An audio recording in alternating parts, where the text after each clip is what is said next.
Hi, welcome to Talking Timepieces. I'm Alix Paultre, and today we're going to talk about two triple-date watches. One is the Sinn Triple-Date, and it's a moon phase chronograph, and the other is a Junhans Meister Calendar triple-date with moon phase as well, but no chronograph. Watch check.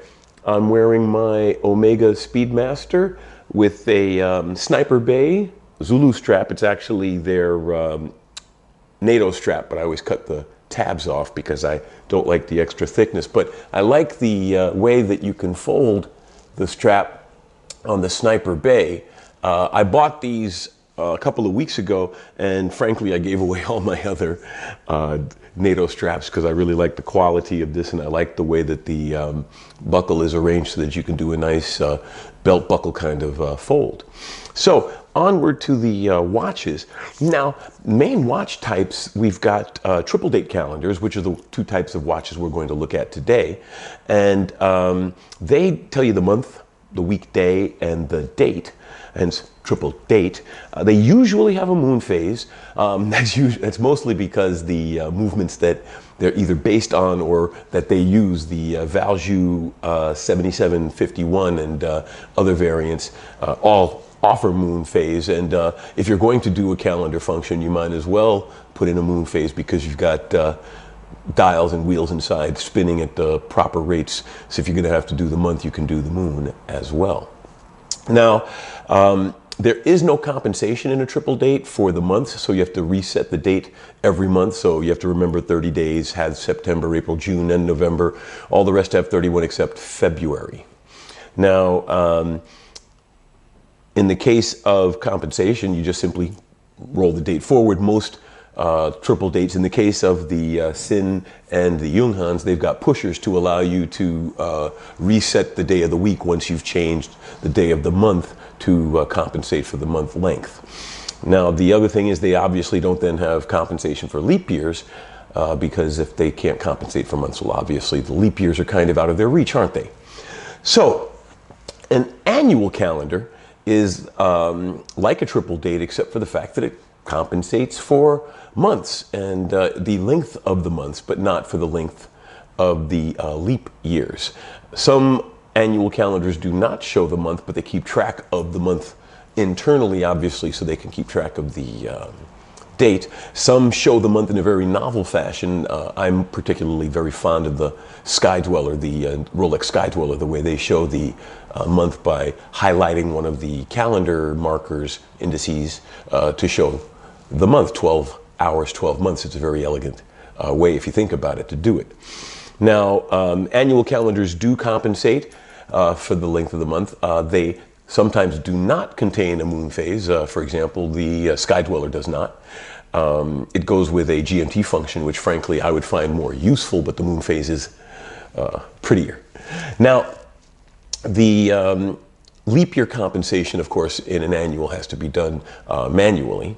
And since it doesn't compensate at all, basically you have to reset it every February, but once a year is better than every month. And obviously, segueing to the perpetual calendar, the perpetual calendar keeps track of it all the time, and you only have to set it every several hundred years. I can look up the exact number. I'll put it in the text below the video. Now, those are the main types. There are other kinds of calendars. Some track the sky, the pattern of the stars. Those usually have to be tailored to a specific location. Some are northern hemisphere or southern hemisphere only, obviously. But some go within a specific region within the northern or southern hemisphere, depending on how good the watch is and how much money is being spent. For example, one of the most complicated pocket watches ever made was made for a man who was a manufacturing magnate, and his pocket watch showed the sky from his location where he lived, directly his local sky. So those are the types of calendars, and triple dates, as I said, are the lowest rung of the ladder. And being a journalist in my day job, I don't have the kind of funds to drop on the high rolling stuff, but I do have a couple of nice triple dates from my collection that I'd like to show you today. The first is the Sinn Triple-Date Moon Phase chronograph model 51300. and that's this one right here.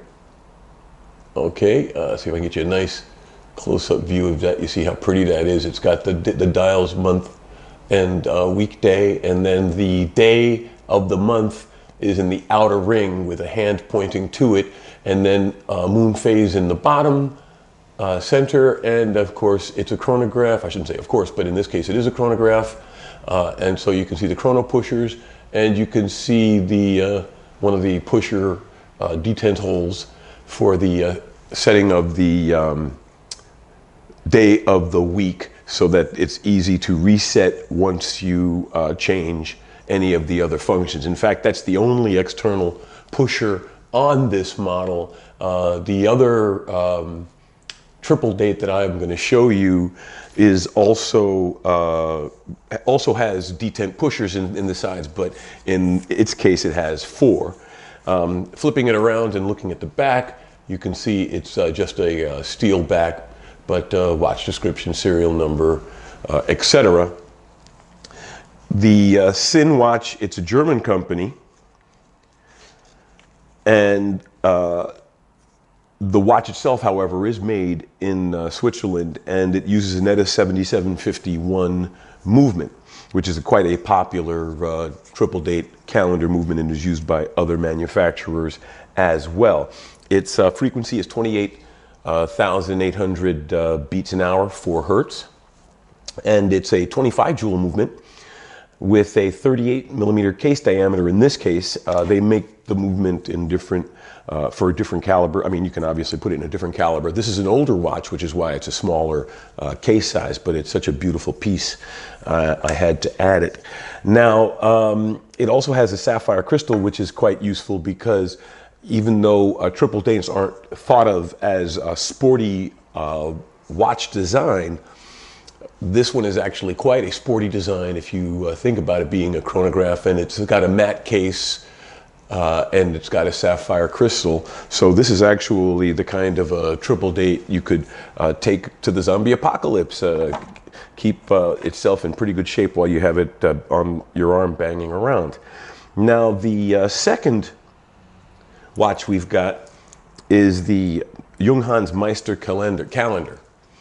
And there it is right here. That's what it looks like. You can see the windows for the month and the day of the week.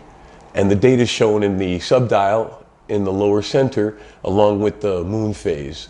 Now, basically, it's the same month and day of the week dials as in the Sinn, but instead of putting the windows in the center of the face, the Junhans design spreads the indicators out, the holes for the day of the week and the month, so give the face a little bit more of an open look. And this design dates back to the 30s. It's based on the original Max Bill Junhans. Very, very nice, sleek looking watch with a very, very nice curve to the crystal. It's a plexiglass crystal with a Junhans says is a hardening coating on the exterior to prevent scratches. Now, it is also a 28,800 beat per hour watch, 4 hertz. It's the Junhans caliber J800 movement, which they won't tell you what the base movement is, but most people believe it's the ETA 2824. Or it could also be the 7751 because they both have 25 joules. The J800 is a 25 joule movement, and so is the 7751.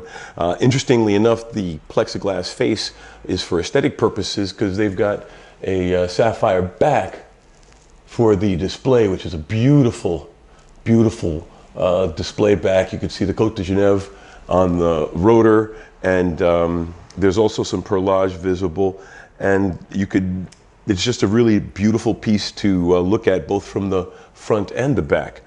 Now, if you'll also notice, you can see the small holes possibly here for the, if I can get it in the light, you can see where the additional pusher detent holes are. There are actually 4 on this, so you can actually adjust every aspect of the watch. And it's 3-bar waterproof. So you could take it in the shower. I wouldn't take it anywhere else with water involved. Probably leave it to washing my hands vigorously and leave it at that. In the case of the Sinn, it's also supposed to be waterproof. This one's a little older, so I would probably have it checked out first if you were actually going to do something aggressive with it. But this Junhans is actually pretty new. I picked it up new last year, so I would trust this in, like I said, vigorous splashing, and that's about it.